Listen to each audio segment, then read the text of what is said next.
Bonjour à tous. Le webinaire va commencer très prochainement. Je vais commencer tranquillement à faire une petite introduction pour les participants qui sont joints à nous. Ensuite, on va pouvoir relancer. Donc, en une phrase, le cadre de cet accord entre les ABIC Sud-France et l'ESRI, ça vise à proposer aux entreprises de les ABIC d'intégrer le programme Startup qui fait partie du grand programme partenariat de l'ESRI. Donc, Marine, Jean-Baptiste, je vais vous laisser la parole pour vous présenter et introduire le programme. Merci. Merci Tadé. Bonjour à tous. Je me présente, je suis Marine Sage. Je suis en charge chez Esri France de toute l'activité partenaire et start-up. C'est moi qui accompagne en l'occurrence les start-up qui nous rejoignent dans leur, je dirais, collaboration avec Esri en France et dans le monde. Voilà. Si nous sommes amenés à collaborer, je serai votre interlocutrice privilégiée et j'en suis ravie. Merci. Jean-Baptiste. Oui, bonjour à tous. Jean-Baptiste Henry, moi je suis chez Esri France responsable d'un programme solution sur l'imagerie et l'intelligence artificielle en fait, j'ai un rapport particulier avec Aerospace Valley puisque je suis le point de contact local pour Aerospace Valley basé à Toulouse et à disposition des Toulousains, enfin pas que les Toulousains, de l'ensemble des membres Aerospace Valley sur les deux régions pour échanger sur des aspects techniques ou pas techniques à propos de ce qu'on fait chez Esri. Voilà. Je propose qu'on démarre la présentation sur le programme Startup. Marine, je passe à la suite. Ouais, vas-y, tu peux y aller. Merci. Donc effectivement, alors nous avons rejoint ESABIC. Donc on est membre d'Aerospace Valley déjà depuis quelques temps et dans la démarche de ce programme, effectivement, on a convenu que ça aurait du sens que Esri rejoigne également le ESABIC et apporte un peu je dirais de valeurs complémentaires. Donc on va prendre un petit moment pour vous présenter. Alors très très rapidement, qui est Esri France.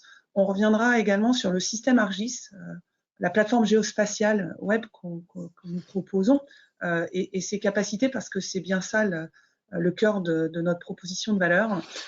Et puis, on reviendra aussi sur les conditions. Donc, le partenariat chez Esri, globalement, quels sont les enjeux, la stratégie, et si ça fait écho derrière, effectivement, assez naturellement, pour certains qui sont éligibles, il y a la possibilité d'intégrer le programme Startup.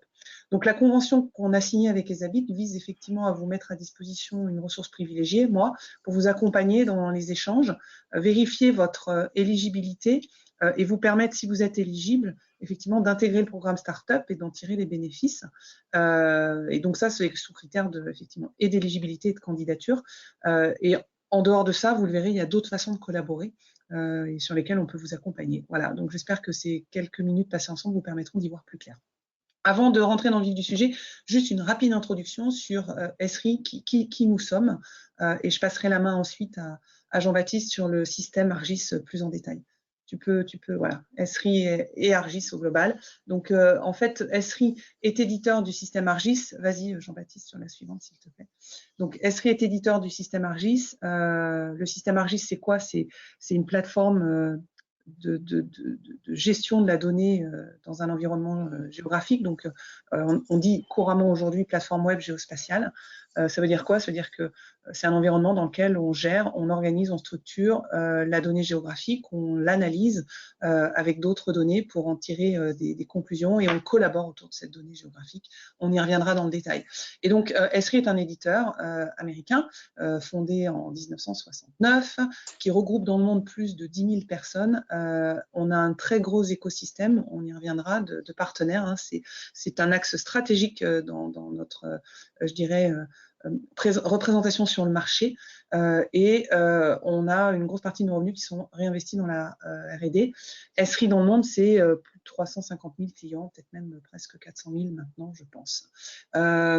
Esri France est donc le distributeur d'Esri sur le territoire français ainsi que sur 10 pays d'Afrique francophone. Nous sommes 240 collaborateurs en France, animant une communauté de plus de 45 partenaires, dont une petite dizaine de startups pour la France, voilà, avec un revenu annuel de plus de 55 millions d'euros pour un peu plus de 15 000 clients sur le territoire français. Donc, effectivement, l'intérêt, c'est qu'on est vraiment présent partout dans le monde. Et la stratégie partenaire, elle est la même partout dans le monde. Elle est portée par un programme qui s'appelle Esri Partner Network et qui vise effectivement à accompagner les partenaires. Je le détaillerai un petit peu plus loin. Quelques références avant de... Voilà, on équipe globalement beaucoup de comptes. Traditionnellement, on est très présent sur les secteurs publics, les collectivités territoriales et les gouvernements. On est également très présent sur le secteur réseau énergie, où on équipe une grande majorité d'opérateurs de réseau,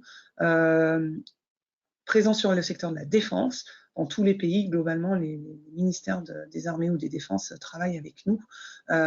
Et puis, dans le secteur privé, on travaille beaucoup avec les infrastructures de réseaux, de transport, les gestionnaires également d'infrastructures routières, tous les bureaux d'études ou les acteurs dans le BTP qui sont là pour créer des projets d'aménagement urbain ou bâtimentaire. Voilà, ça vous donne un petit peu une idée. On a donc cet écosystème de partenaires également, où vous retrouvez un certain nombre d'acteurs. Donc ça, ce sont les références françaises, mais on peut très bien voilà, vous fournir l'équivalent sur les autres pays si vous le souhaitez. Je vais laisser Jean-Baptiste vous présenter le système Argis et je reprendrai la main tout à l'heure pour rentrer plus en détail sur les problématiques de partenariat. Merci. Merci beaucoup. Merci Marine. Donc, il me revient la lourde tâche de vous expliquer ce que fait le système Argis, ce qu'il est, comment il fonctionne, un peu les grands principes de ce qu'il y a autour de tout ça. Ce qu'il faut voir, c'est que donc le SIG, les systèmes d'information géographique, les plateformes géospatiales, c'est différents noms un peu des mêmes choses. C'est un ensemble de technologies qui bénéficient des avancées, des innovations qu'on a pu avoir dans de nombreux domaines au cours des dernières années. Ça s'appuie sur un certain nombre de socles technologiques. Vous avez un certain nombre de mots-clés ici. Ça permet de traiter une très grande variété de contenus, notamment du fait qu'il y a de plus en plus de données accessibles aujourd'hui, sous à peu près toutes les formes, des données LIDAR, notamment celles de l'IGN en France, des données de drones, des données qui sont crowdsourcées, des données qui viennent de l'imagerie satellite, de l'IoT, des données temps réel de toute forme, des données captées avec des téléphones, des tablettes, enfin voilà, tout ce qui peut permettre de récupérer de l'information. On a une très grande variété d'applications. On est clairement aujourd'hui dans une ère d'applications. On en a des dizaines, des centaines probablement sur nos téléphones pour faire des fois plein de choses, des fois très peu de choses, des actions très ciblées. Et donc tout ça amène aussi à des implémentations qui se doivent d'être simples, qui se doivent d'être accessibles via le web en quelques minutes. Et donc tout ça conditionne en fait ce qu'on va faire de nos technos, de la façon dont elles vont être utilisées et du spectre de possibilités qu'elles ouvrent. Et donc c'est ça qu'on va essayer de regarder un petit peu ensemble. Donc la transformation de la plateforme Argis, le système Argis, c'est en fait la capacité à rendre l'information accessible à tous, de connecter tous les utilisateurs au SIG avec différents moyens et de la façon la plus sécurisée, la plus fiable possible et depuis à peu de choses près n'importe quel environnement. Donc on parle aujourd'hui de SIG web, c'est ce qu'on utilise, c'est la notion de base en fait de la plateforme du système Argis, par le fait qu'on est vraiment complètement ancré dans l'implémentation des technologies web avec des architectures distribuées, avec la connexion pour tous les utilisateurs, l'exploitation de tout type de dispositifs, du bureau aux apps mobiles, avec toutes les technologies serveurs, back-end qui peuvent exister derrière. Donc le concept clé, on va y revenir et je vais en reparler assez souvent. C'est ce qu'on appelle la carte web, la web map, qui est le concept central du système. Donc cette web map, après, elle va se décliner sous différentes formes. On va parler de carte web, de scène web, de couche web, mais c'est vraiment le socle de ce qu'on appelle le SIG web.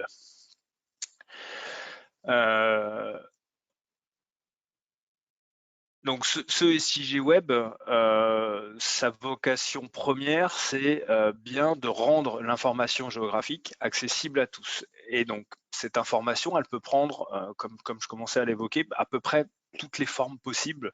Ça peut être de la donnée vectorielle assez traditionnelle dans les SIG, de la donnée d'imagerie qui peut provenir des satellites d'observation de la Terre. On a de plus en plus de satellites en orbite avec des données qui sont de plus en plus accessibles.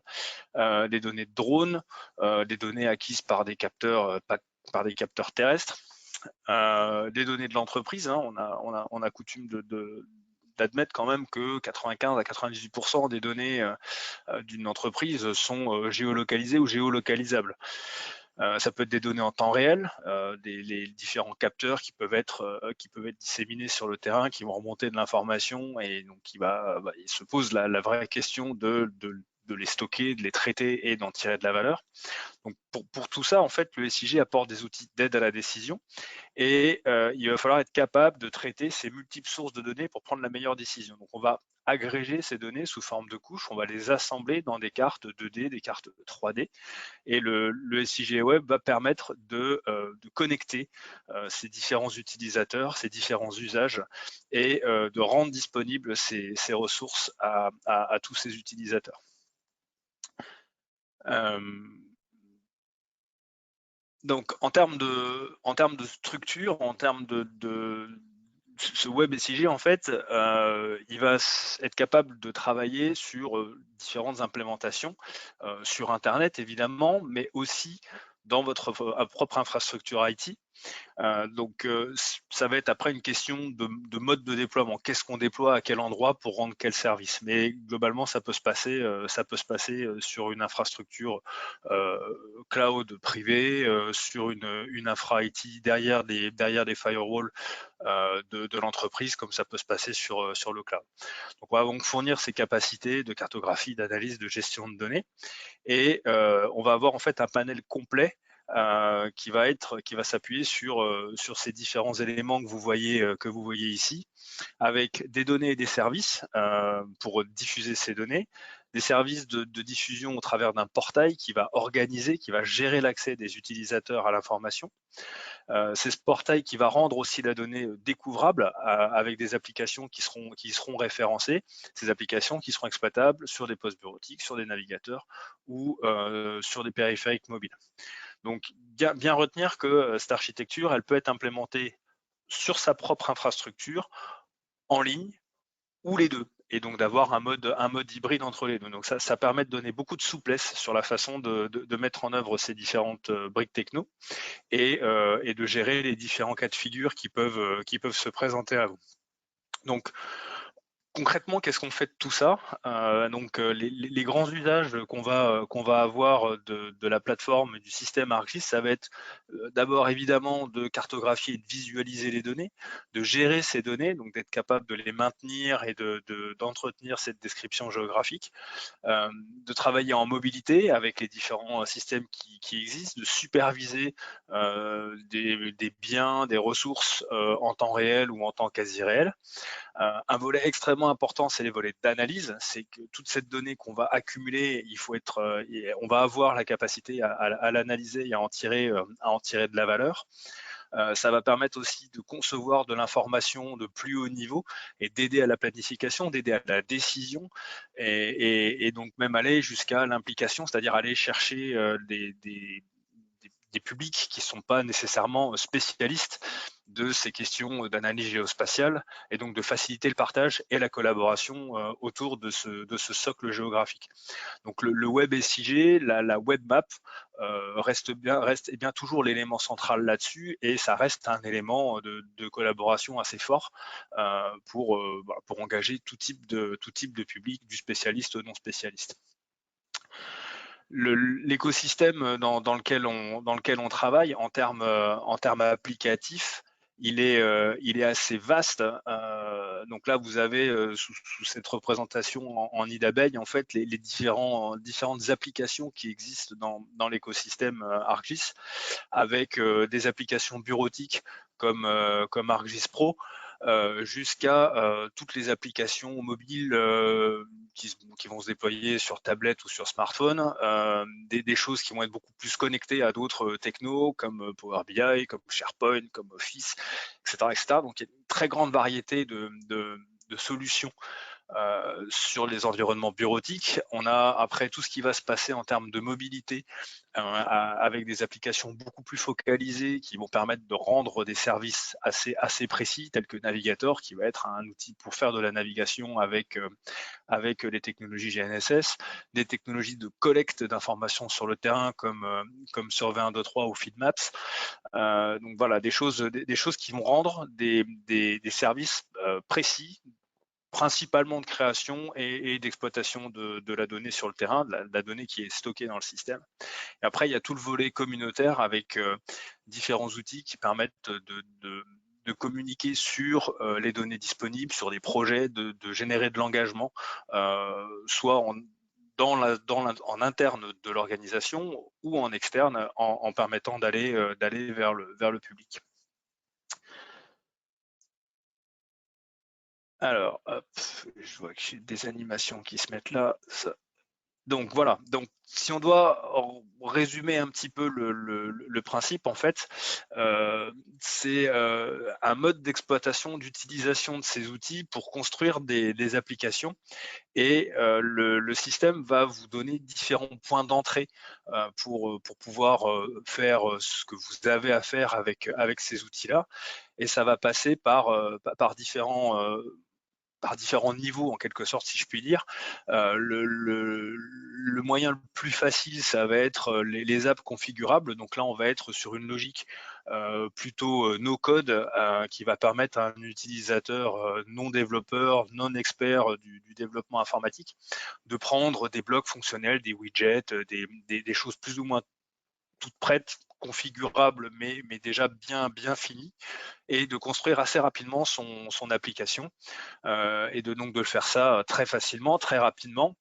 De fait, un peu plus boîte noire parce qu'on va prendre des blocs tout faits, mais ça permet d'aller beaucoup plus vite. Puis après, là, on va descendre un peu en termes de niveau de finition des composants et des blocs qu'on va utiliser, en termes de prêt à l'emploi. Et donc là, on aura des modèles, des générateurs d'applications, on va avoir les composants en widget, et ensuite on va rentrer sur des choses un peu plus techniques, et là pour le coup destinées à des publics de développeurs avertis, avec des SDK, des API, qui vont nécessiter un peu plus de temps, un peu plus d'efforts pour rentrer dans la logique de cette technologie de développement, mais qui vont offrir une capacité à faire à peu de choses près tout ce qu'on veut, puisqu'on va on va être vraiment très près du code, près de la tôle, si je puis dire, et aller quand même beaucoup plus loin en termes de paramétrage, de contrôle et de capacité de codage.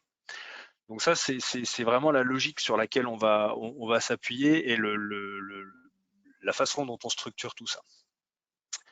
Un élément qui est très important à avoir en tête aussi, donc, c'est que tout ça, c'est un système qui est ouvert. On insiste beaucoup là-dessus parce que on a beau être un éditeur, ça ne veut pas dire que le système est fermé et verrouillé, bien au contraire. Tous les outils, les API, les outils, les services de localisation, tout ce qui est fait tout ce qui est mis à disposition par Esri pour coder des applications, tout est documenté, disponible en ligne. Donc ça, c'est très facile à retrouver. Vous avez vous l'aurez dans la planche. Vous avez le lien vers les ressources développeurs Esri. Et on a aussi une approche qui est très tournée vers le logiciel ouvert, l'open source, avec un certain nombre de choses qui sont faites, référencées et connues, donc des interactions qui vont se faire avec des outils comme Leaflet, des outils comme R, qui vont permettre de faire des connexions entre l'environnement ArcGIS et l'environnement R. Dans les dernières choses intéressantes à souligner, c'est typiquement ce qui se fait avec Cesium, donc un globe virtuel de visualisation de données qui est bien connu dans les applicatifs géo et les applicatifs spatiaux. Il y a un certain nombre de choses qui se font là-dedans, et ce sont des mondes qui se parlent bien et qui interagissent très bien. Donc c'est donc un système qui est ouvert pour l'innovation, parce qu'il s'appuie sur un certain nombre de choses telles que des spécifications ouvertes, des API ouvertes. On implémente les normes de l'OGC pour ceux qui les connaissent, c'est des standards internationaux en termes de diffusion de données. Il y a une forte orientation sur la mise en open source d'un certain nombre de ressources. Typiquement sur GitHub, si vous allez voir le GitHub d'Esri, vous allez voir la quantité de code, la quantité de ressources qui sont disponibles de façon complètement ouverte et gratuite sur GitHub. C'est assez gigantesque.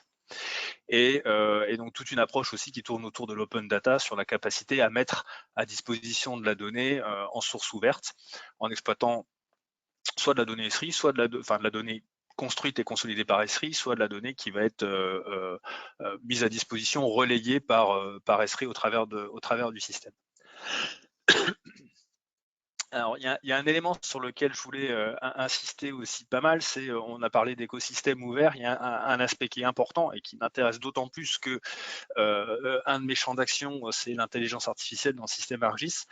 C'est le fait que le système ArcGIS en lui-même propose un écosystème pour faire de l'intelligence artificielle qui va être complet et ouvert. On va retrouver en fait les éléments d'architecture qu'on a vu tout à l'heure. Enfin, l'architecture, c'est un bien grand mot. Les grands éléments, les grands blocs fonctionnels qu'on a avec ArcGIS Pro, avec le côté serveur, le côté en Internet avec ArcGIS Online. Et en fait, on a cette interaction qui se fait avec un écosystème de data science complètement open source.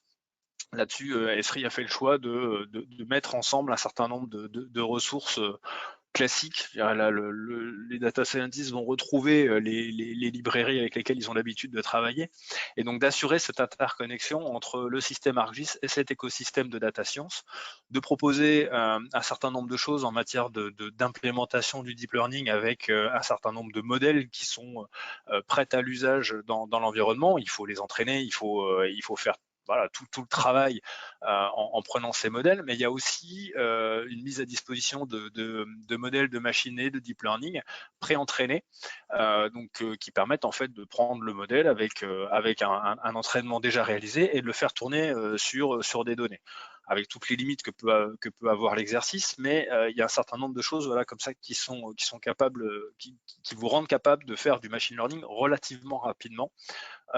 Et de démarrer des études comme celle-là. Et donc en termes d'application, on va pouvoir aller reconnaître, suivre des objets, aller faire du machine learning spatial, faire de la détection de changement, faire de la segmentation. On peut aller, il y a même des éléments qui permettent d'aller traiter du langage naturel pour en extraire de l'information géolocalisée. Le tropisme reste quand même très géolocalisation de l'information, hein, ça reste un marqueur fort quand même.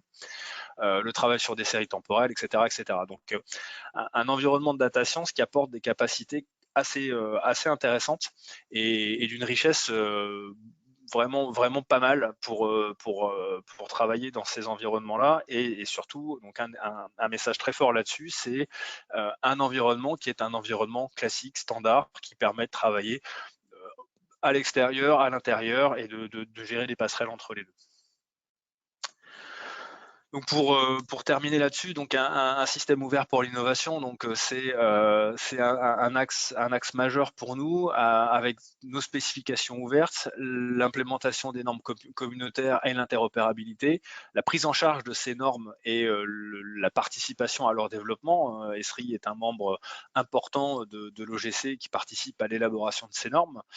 Le partage de données ouvertes dans cette plateforme pour permettre la transparence, améliorer la collaboration, et le fait qu'on diffuse un certain nombre d'outils en tant que logiciel open source sur GitHub, je l'évoquais juste avant. Donc voilà, ça c'est vraiment des marqueurs forts qu'on va avoir chez nous. Et donc pour conclure sur cette plateforme, je suis allé relativement vite, et donc pour ceux qui voudront aller approfondir, on pourra prendre plus de temps pour aller sur certains aspects. Ce qu'il faut retenir, c'est qu'on est une plateforme qui a une approche basée sur des applications, sur la question des identités, avec un portail qui est un peu la fenêtre sur le monde des cartes web, des scènes web, des couches web, un certain nombre de fonctionnalités de gestion, de visualisation, d'analyse, etc., avec des outils métiers qui peuvent être assez variés.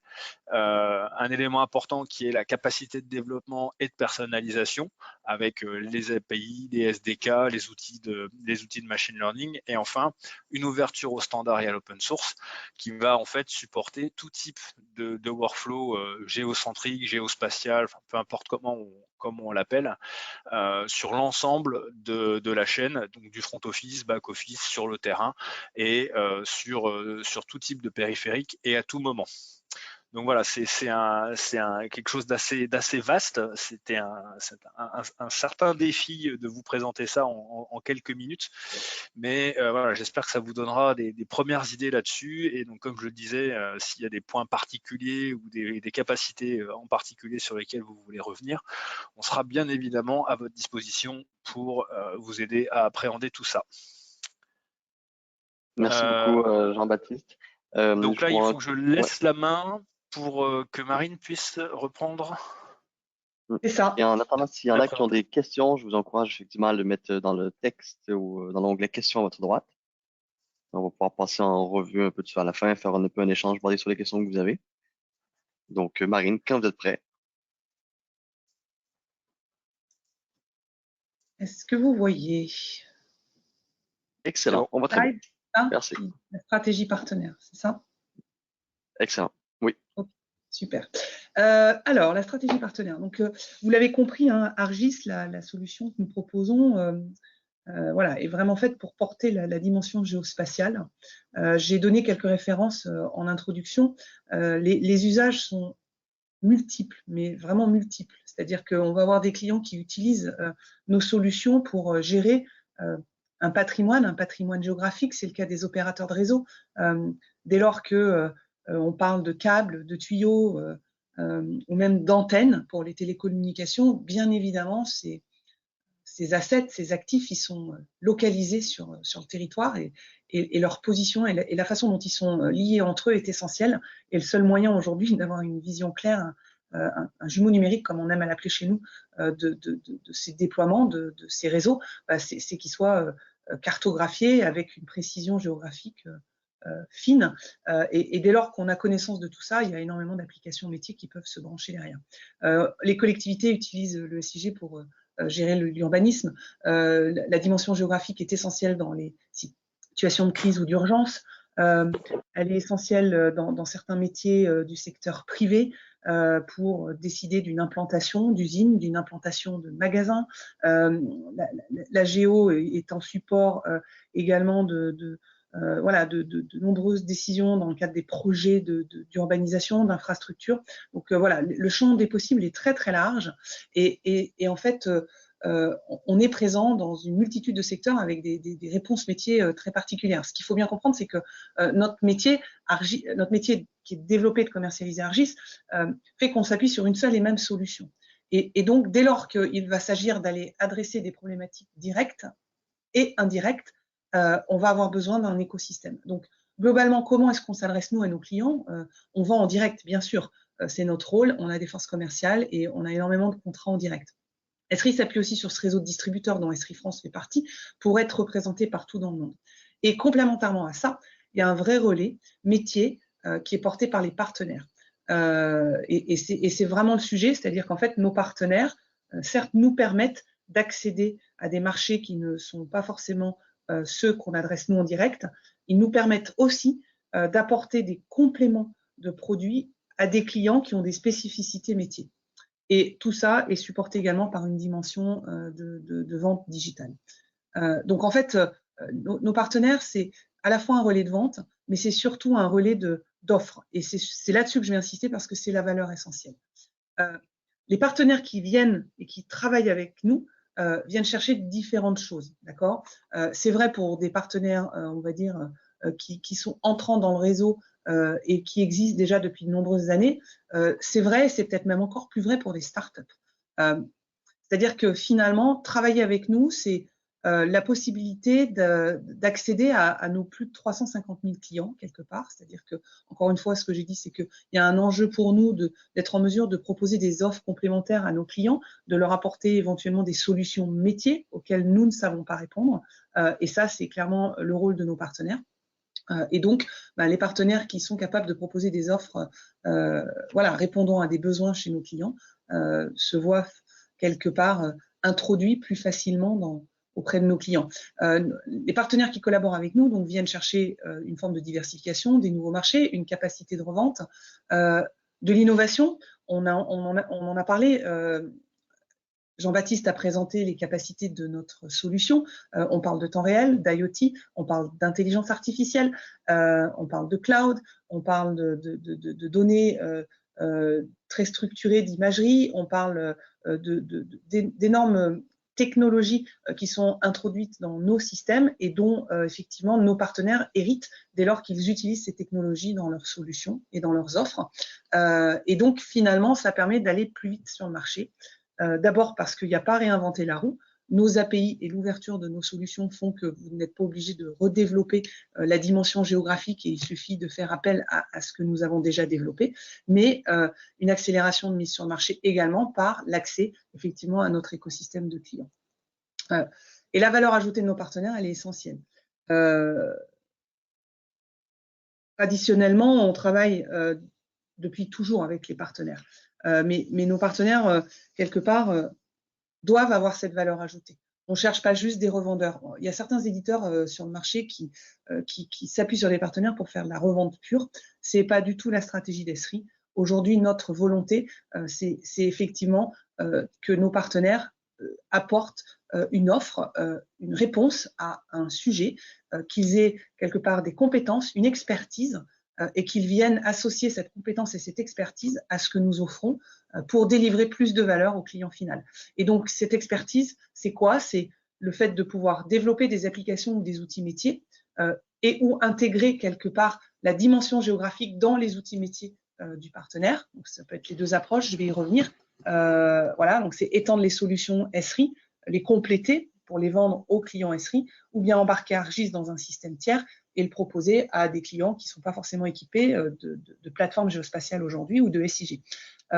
L'autre valeur ajoutée très forte, c'est fournir des contenus. On a énormément de clients, de startups qui travaillent aujourd'hui de partenaires, pardon, et de startups qui travaillent aujourd'hui sur la structuration de données qui sont issues possiblement de collecte, d'IoT, d'intelligence artificielle, de mixte entre tout ça, et qui permettent finalement de délivrer derrière à leurs clients un certain nombre d'informations, de données utiles qui peuvent intégrer les systèmes à des fins d'analyse, par exemple. Eh bien, si ces données ont une composante géographique, on peut aller plus loin et fournir non pas des données, mais des données géographiques, des cartes, des fonds de cartes. Et ça sert de support aux analyses que nos clients réalisent avec nos outils. Et ça a une vraie valeur dans notre écosystème. Et puis, il y a tout un pan de partenariat autour des services et autour de l'implémentation de nos solutions chez les clients, autour de l'accompagnement de nos clients dans la compréhension qu'ils ont de cette dimension géospatiale et de quelque part la connexion de nos solutions avec le système d'information existant chez nos clients. Voilà les trois grands domaines de partenariat sur lesquels on est amené, nous, à discuter. Et donc, pour accompagner tout ça, on a un programme qui s'appelle Esri Partner Network, qui est un programme mondial dans lequel on va effectivement retrouver l'intégralité des partenaires. Et donc, ce programme permet d'accompagner les acteurs qui veulent collaborer avec nous selon quelque part leurs ambitions, leur volonté d'investissement. C'est assez classique comme programme, je dirais, d'éditeur. Et donc, selon le niveau que le partenaire choisit, il va y avoir un certain nombre de bénéfices. Bronze, silver, gold, platinum. Ça, c'est, je dirais, pour toutes les sociétés qui ne sont pas éligibles au programme Startup et qui veulent candidater. Et puis, en marge de ça, on a ce programme Startup qu'on a lancé il y a maintenant presque ans et qui vise à accompagner vraiment les jeunes sociétés. Donc, le premier critère pour être éligible au programme Startup, c'est d'avoir moins de 3 ans d'ancienneté. J'y reviendrai, je vais le détailler dans le détail. Donc, l'écosystème au global chez Esri, c'est un peu moins de 2800 partenaires dans le monde. Il y a à peu près 370 startups, 1600 bronzes, un peu plus de 700 silver, et le reste, effectivement, ça se décline en gold, platinum, qui sont il y a un peu moins de 100 gold et une quinzaine de platinum. En fait, ces partenaires-là sont des partenaires qui sont engagés et qui structurent toute leur stratégie marché sur le fait d'utiliser ArcGIS dans leurs offres, en fait.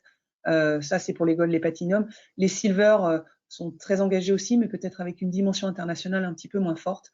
Les bronzes sont plus des partenaires débutants, on va dire, dans notre écosystème, et qui cherchent encore un petit peu leur voie, ou qui sont plus opportunistes, c'est-à-dire qu'en fait, ils veulent être identifiés, ils sont capables de répondre sur certains dossiers, par exemple, en poussant des offres avec ArcGIS, et dans d'autres cas pas.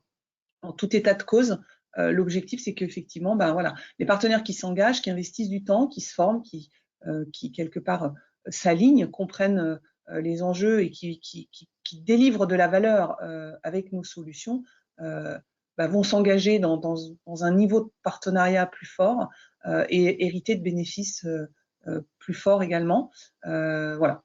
Donc, je vais détailler un peu plus loin le programme Startup. Ne soyez pas impatients, ça vient. Ce qu'il faut comprendre, c'est que les partenaires qui collaborent avec nous, je l'ai dit tout à l'heure, il y a trois types de valeurs ajoutées. Ceux qui vont plutôt être finalement des éditeurs, ceux qui vont fournir des contenus et des prestataires de services. Donc ça, les trois grandes catégories de partenariat. On a aussi, je ne l'ai pas noté, mais des fournisseurs de matériel, finalement, qu'on va plutôt intégrer dans des partenaires qui vont fournir des offres un peu complètes. Et donc, qu'est-ce que construisent nos partenaires en collaborant avec nous? Eh bien,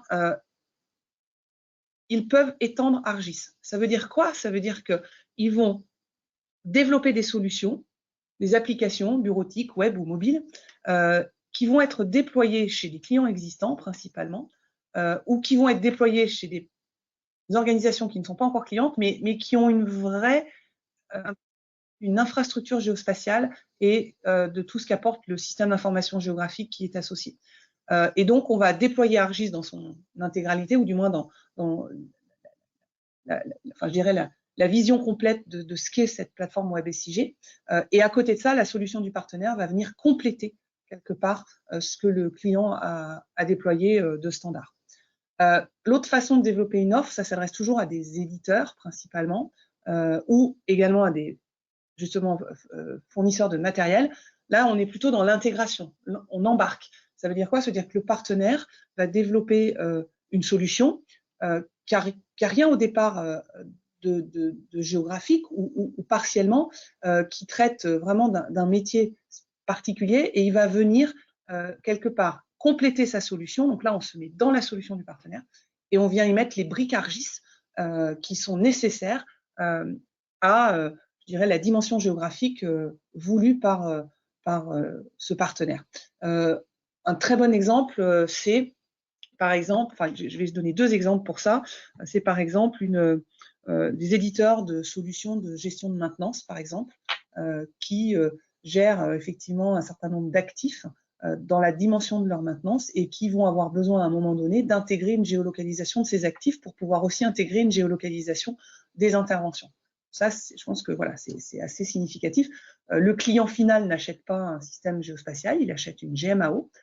Et pour que cette GMAO fonctionne et qu'elle réponde aux besoins de leurs clients, eh bien, il peut y avoir une intégration de composants géographiques qui vient compléter le périmètre couvert par cette GMAO. Un autre exemple, Microsoft, en l'occurrence, avec qui on travaille, a intégré dans Power BI la capacité de mettre des informations et des cartes servies par ArcGIS. C'est une façon, et là on n'est pas dans ArcGIS, on est bien dans Power BI, mais on va lire et on va accéder aux informations de Power BI. Et donc on embarque ArcGIS dans Power BI. C'est le cas aussi avec les solutions d'Autodesk. Là, on est dans les deux cas, c'est-à-dire qu'il y a certains cas où on va étendre ArcGIS avec des composants Autodesk, et en revanche, on va, dans certains outils Autodesk, venir plugger la dimension géographique à côté. Le troisième pan, c'est les fournisseurs de contenu. Donc là, je l'ai expliqué un tout petit peu tout à l'heure, c'est vraiment des sociétés qui génèrent un gros volume de données et qui ont vocation à revendre ces données sous quelque format qu'il soit. Et donc, il y a un vrai chemin de partenariat pour les sociétés qui veulent revendre ces données à nos clients et qui veulent les pousser sous format, on va dire, natif. C'est-à-dire que l'idée, c'est pas juste de fournir les données, c'est qu'elles viennent s'intégrer nativement dans le système ArcGIS que le client a déployé. Et ça, c'est un vrai chemin de partenariat et une vraie valeur ajoutée pour les clients finaux qui, du coup, n'ont pas à intégrer des fichiers, mais sont capables de venir se brancher sur des flux de données web et viennent les intégrer et les lire directement dans leur système. Et enfin, le quatrième pan, c'est tout ce qui concerne le service professionnel, le conseil, l'implémentation, l'intégration, le développement. Donc, il y a une manne de nos partenaires qui travaillent sur ces sujets-là. J'insisterai moins parce que ce n'est pas forcément la cible de notre programme Startup actuellement. Et donc, pour en revenir au programme Startup, cette ambition, elle est clairement portée par l'idée qu'on veut engager les sociétés le plus tôt possible et les sociétés qui veulent résoudre certains des problèmes géospatiaux en développant des solutions, des services, du contenu et du matériel en s'associant avec le système ArcGIS. C'est-à-dire qu'en fait, la vision là, c'est bien que ArcGIS apporte une valeur et va aider aussi les startups à être plus performants par rapport à la vision qui est la leur. Je l'ai dit tout à l'heure, le programme regroupe aujourd'hui plus de 350 startups. Il a été créé, pardon, il a été créé en 2012, donc j'ai dit 8 ans, mais finalement il a 10 ans. Excusez-moi pour l'erreur tout à l'heure. Et il vise effectivement à mettre à disposition l'ensemble de nos briques technologiques pour les startups pendant une durée de 3 ans, et ce, gratuitement. Et je vais détailler ce qu'on apporte, mais du coup, il y a vraiment 3 leviers dans le programme Startup. C'est l'accès à toutes ces capacités techniques que l'on propose. C'est la possibilité finalement de rejoindre la communauté SRI, que ce soit au niveau des clients ou des collaborateurs, mais également de l'écosystème de partenaires. Ensuite, c'est la possibilité finalement d'avoir des opportunités de co-marketing, et donc on le souhaite fortement, des opportunités commerciales conjointes. Alors, les critères d'éligibilité pour être sur ce programme Startup, donc il faut principalement être dans une logique d'éditeur, d'accord? C'est pour ça que je disais tout à l'heure que les partenaires services ont d'autres moyens de s'engager avec nous, mais pas à travers un programme Startup. Ce qu'on cherche, c'est vraiment des acteurs qui vont construire des offres, on va dire industrielles, logicielles ou contenus, d'accord? Donc, ils sont éditeurs, ils éditent, voilà, soit sur des environnements SaaS, soit des environnements on-premise, des solutions qui vont être utilisées avec une couverture fonctionnelle, et on n'est pas dans la démarche de vendre de la prestation, mais bien de vendre des licences d'utilisation de solutions logicielles ou de contenu. Je l'ai dit également, les startups éligibles ont moins de 3 ans d'ancienneté et elles doivent générer moins d'$1 million de revenus. Et enfin, les startups éligibles comprennent la valeur de ce qu'on propose, évidemment, acceptent quelque part de respecter un certain nombre de nos principes et adhèrent à notre stratégie, tout ça dans la durée, puisque le programme il dure 3 ans, mais l'objectif c'est qu'au bout des 3 ans, ces startups deviennent nos partenaires. Et on voit qu'il y a aujourd'hui un certain nombre de partenaires qui ont du succès, qui étaient précédemment des startups. Donc, pour en revenir aux bénéfices, qu'est-ce qu'on vous propose? Eh bien, c'est pas juste l'accès à notre technologie, c'est une grosse partie de la valeur, mais ce n'est pas tout. Une startup qui rentre dans le programme accède effectivement à l'ensemble de nos logiciels et de nos services en ligne pour pouvoir faire des démonstrations, pour développer et pour pouvoir éventuellement commercialiser des offres. Donc ça nécessite également des autorisations particulières, mais c'est la cible. L'autre valeur, c'est que si on donnait notre technologie sans accompagnement, probablement que le succès serait moins fort. Et donc, notre objectif, c'est que les startups que nous engageons soient effectivement engagées vers le succès. Donc, pour ça, ça veut dire qu'on met aussi à disposition des circuits de formation en ligne, gratuits, ou bien des formations, on va dire, vraiment dédiées à des coûts privilégiés. Il y a un accès complet à notre support, à notre hotline, la possibilité de discuter avec on va dire, des ingénieurs solutions, des développeurs, pour comprendre quelles sont les bonnes pratiques et la façon d'intégrer nos solutions dans une solution tierce, par exemple.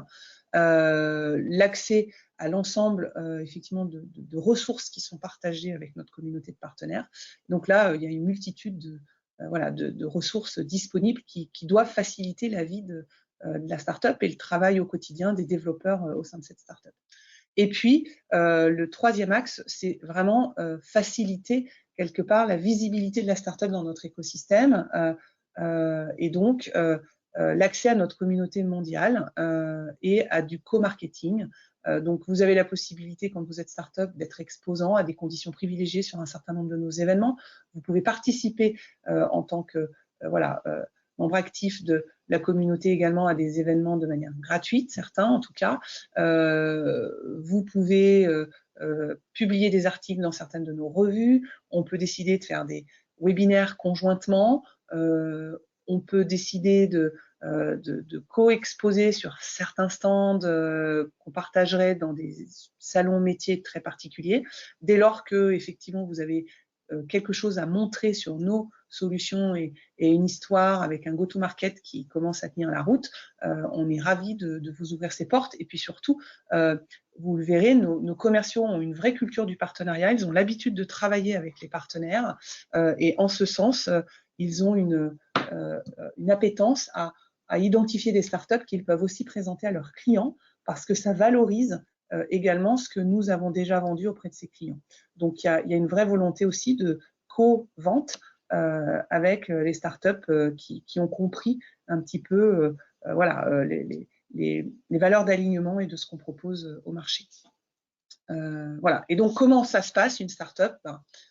Donc, dans le cas de l'ESABIC, la première chose, c'est de me contacter. Hein, c'est vraiment ça qui a été convenu, c'est que vous avez un accès privilégié, donc vous aurez mes coordonnées, vous me contactez, on discute un petit peu ensemble de votre projet, je vérifie évidemment les critères d'éligibilité et si vous êtes éligible, je vous invite à candidater et de fait, comme j'ai vérifié tous les critères avant, le reste va assez vite. Donc vous candidatez en ligne, suite à ça, vous devez recevoir, on valide votre entrée dans le programme. Ensuite, il y a des contrats qui vous sont adressés, alors ça peut prendre plus ou moins de temps selon la période de l'année. Typiquement, en ce moment, on est un peu plus long que d'habitude parce qu'il y a eu les congés de fin d'année d'une part et des gros sujets contractuels de fin d'année sur des très gros contrats signés en France et ailleurs. Mais en tout état de cause, on essaye d'aller assez vite, mais en général, en un mois, en principe, vous devez être intégré, c'est-à-dire que vous bénéficiez de l'ensemble de vos ressources, notamment vos ressources logicielles, mais également tout l'accès aux ressources en ligne. Et on passe un peu de temps à vous présenter tout ça. Ensuite, on vous laisse le temps de travailler. Il faut que vous compreniez notre technologie et la valeur qu'elle va apporter dans vos projets et dans votre offre. Et on vous accompagne pour que ce soit le plus aligné possible, de façon à ce que, effectivement, vous puissiez mieux commercialiser ça d'abord au sein de notre communauté et puis que ensuite, effectivement, vous puissiez être engagé dans notre écosystème au sens large. Et donc, dès lors que vous avez défini une offre et qu'elle est prête à être commercialisée, on travaille avec vous sur le go-to-market en vous mettant en relation aussi avec nos clients, c'est ce que je disais tout à l'heure.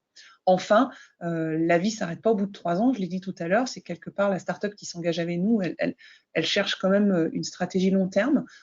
Elle est accompagnée pendant 3 ans dans le cadre du programme, mais la cible, c'est vraiment qu'à l'issue du programme, il y ait eu suffisamment de valeur développée pour que naturellement, la startup intègre le programme partenaire classique et notamment au niveau Silver. Voilà un petit peu la vision et l'expérience des startups. Voilà, donc c'est assez rapide. Hein. Moi, ce que je vous invite à faire, donc comment collaborer, je vais conclure là-dessus, c'est que y a vraiment plusieurs façons. Sachez que l'environnement développeur qu'a présenté rapidement tout à l'heure Jean-Baptiste est porté par un site qui est développeur.argis.com. Ce site développeur est un site ouvert sur lequel vous pouvez déjà créer un compte gratuitement. Ça vous permet de commencer à regarder nos API, nos données, à faire des tests. Donc, vous n'avez pas besoin quelque part d'être startup ou partenaire pour commencer à développer avec nos solutions. Donc, si vous êtes éligible et que vous pensez qu'il y a une vraie valeur, je vous invite à vous rapprocher de moi directement pour qu'on prépare votre candidature et qu'on accélère votre intégration dans ce programme. Et ensuite, avec certains de mes collègues, vous serez accompagnés par moi et par ses collègues dans votre vie et dans votre intégration de nos briques technologiques. Et puis, on a aussi la possibilité de travailler sur opportunités, c'est-à-dire que là, on va vous mettre en relation avec des ressources commerciales Esri, avec des échanges sur les comptes, dès lors qu'il y a effectivement une mise en valeur de dimensions géographiques portées par nos solutions qui pourraient être faites. Ces 3 axes de collaboration, ils ne sont pas exclusifs, c'est-à-dire que ça peut être un « et » ou un « et ou ».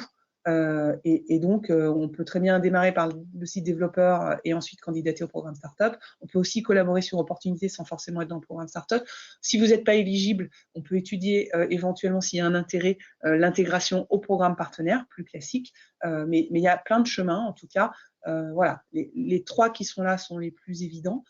Et je pense que la meilleure façon, c'est de vous rapprocher de moi, sachant que pour candidater sur le programme Startup, tout se fait en ligne. Mais voilà, ma recommandation, c'est si ça vous intéresse, on vous donne les ressources dans ce PowerPoint, donc vous pourrez aller voir plus dans le détail, étudier la valeur de ce que ça peut représenter, mais ne candidatez pas sans avoir pris contact directement avec moi. C'est tout l'intérêt de cette convention avec les ABIC, c'est que finalement, on vous aide à préparer votre candidature pour qu'elle soit la plus, je dirais, adaptée et alignée avec ce qu'on va attendre pour que derrière, la validation et l'intégration soient plus rapides. Voilà. Et donc, vos 2 contacts privilégiés sont Jean-Baptiste et moi. Et on sera ravis de vous accompagner au fil de l'eau et au fil de vos projets. Merci beaucoup. Merci beaucoup, Marine. C'est très intéressant. Merci beaucoup à Jean-Baptiste. C'est un beau duo, un très beau duo entre Marine et Jean-Baptiste qu'on a ici à l'Esri. Donc, on est fiers de faire un partenariat avec Esri France. Donc, je vous réinvite à poser des questions, ceux qui n'ont pas encore pris le temps de le faire. Moi, j'en ai quelques-unes qui sont ressorties, et notamment une première qui est plutôt dans le cadre de l'ESABIC. Est-ce que vous êtes plutôt ouvert ou vous cherchez plutôt en réalité des startups qui sont plus en phase de début d'incubation ESABIC ou plutôt vers la fin de l'incubation ESABIC? C'est-à-dire qu'est-ce qu'une startup qui commence son processus ESABIC peut en parallèle entrer en contact avec vous, ou vous aimeriez plutôt qu'elle arrive avec une proposition un peu plus développée, j'imagine, fin incubation ESABIC? Moi, je pense que plus tôt on est en contact, mieux c'est. Pour une simple raison, c'est que alors il y a plusieurs vies dans une startup. Je le vois, même une startup qui candidate chez nous, en 3 ans, elle peut avoir changé de modèle. Je prends un exemple bête, mais qui va vous parler parce qu'il est très proche de vous et il est aussi sur vos métiers, mais c'est Preligence. On a commencé à travailler avec eux très très tôt et on a imaginé au fil de l'eau plein de choses. Donc, voilà, ils sont toujours membres du programme partenaire. Ce qu'ils délivrent aujourd'hui, c'est pas forcément ce qu'ils avaient imaginé au tout début quand on les a vus la première fois en fait. On est loin presque. Enfin, voilà, ça a changé et pour autant ils ont du succès. Donc, et on a su nous aussi accompagner la proposition de valeur. Donc ma recommandation, c'est le plus tôt possible.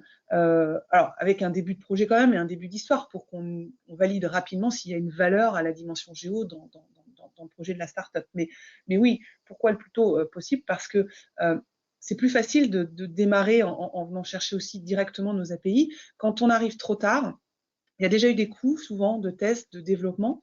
On a toute une infrastructure de test. Il y a énormément de facilité pour tester les choses sans rentrer dans des lignes et des lignes de développement. Donc, autant en bénéficier tout de suite et quelque part, autant se former le plus vite possible à ce qu'on est susceptible de proposer. Et puis, parce qu'on a un peu d'expérience, on a un écosystème, ça peut aussi permettre de mettre ces toutes jeunes pousses en relation avec d'autres organisations. Même si la société n'est pas encore créée, ça vaut le coup qu'on en discute. En revanche, le programme Startup, il pourra être proposé que quand on a une entité juridique formelle de créer. Et en l'occurrence, il faut qu'elle ait moins de 3 ans. Ce qui veut dire aussi qu'il ne faut pas arriver trop tard. Parce que si on arrive après les 3 ans, le programme, il est plus celui-ci, il va être le programme partenaire. C'est plus gratuit et il y aura moins de bénéfices. Il y a beaucoup plus de bénéfices dans le programme Startup et surtout, il est gratuit. Oui, effectivement, il faut, ça tombe bien, dans les ABIC aussi, il faut avoir une structure juridique créée. Donc voilà, là-dessus, ça va très bien. Ouais. On a une question par rapport aux success stories. J'imagine que je peux élargir un peu la question par rapport à le nombre de partenaires que vous avez de startups en France. Est-ce que c'est un grand nombre? Et peut-être de réagir sur le fait un peu comment s'articule la relation entre les startups. Est-ce que des fois, peuvent échanger entre elles? Est-ce que voilà un peu comment ça se passe à ce niveau-là. Et si Alors vous voulez oui, mentionner des success stories à travers ça.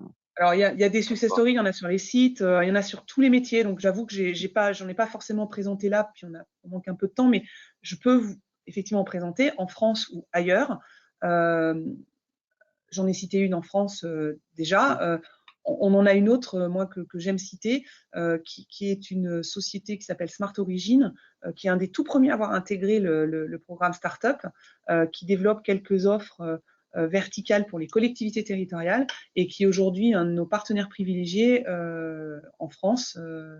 Ils sont au niveau silver, donc voilà, ça c'est des gens avec qui on peut facilement vous mettre en relation. Et vous pouvez aussi échanger dans les réseaux, c'est-à-dire qu'en fait, il y a, autour de l'écosystème startup chez Esri, il y a des communautés qui existent, il y a une vraie fédération, et je pense que globalement, il y a une vraie volonté d'échange. Donc, il y a des, voilà, donc on a beaucoup de ressources pour mettre à disposition, présenter à différents acteurs, que ces acteurs soient dans le programme startup ou dans le programme partenaire, parce qu'il y a dans le programme partenaire d'anciennes startups. Merci. Ensuite, j'aurais une question par rapport au dossier de candidature. On peut s'imaginer à quoi comme type de dossier? Est-ce que c'est parce que dans le cadre de l'ESABIC, on est plutôt sur un dossier à remplir d'à peu près entre 10 et 15 pages où est-ce qu'on présente le projet dans lequel on candidate à l'ESABIC. Et par rapport au programme ESRI, justement, on peut s'imaginer à quel type de dossier de candidature.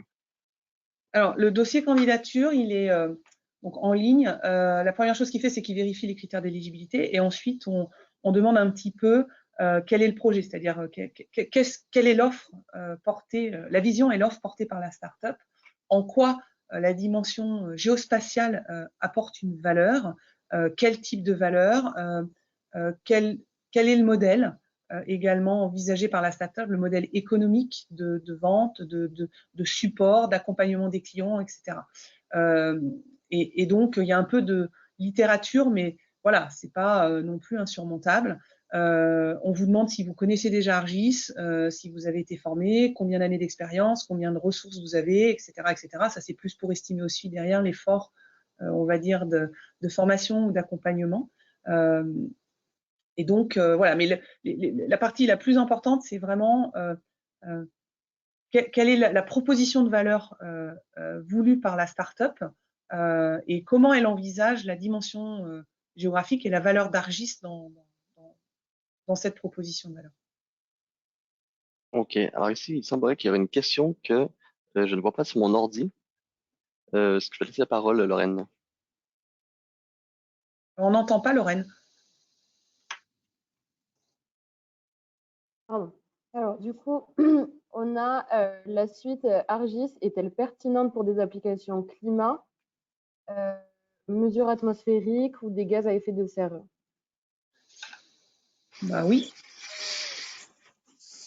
Oui. Il y a d'ailleurs des partenaires. Hein. Vas-y, Jean-Baptiste. Il y a des choses qui existent sur le sujet. Alors après, c'est toujours pareil. Je vais botter un peu en touche. Ça va dépendre aussi des données qu'on va être amené à manipuler, mais il y a quand même assez peu de choses en termes de données géolocalisées, des données environnementales qu'on ne saurait pas exploiter et intégrer dans l'outil.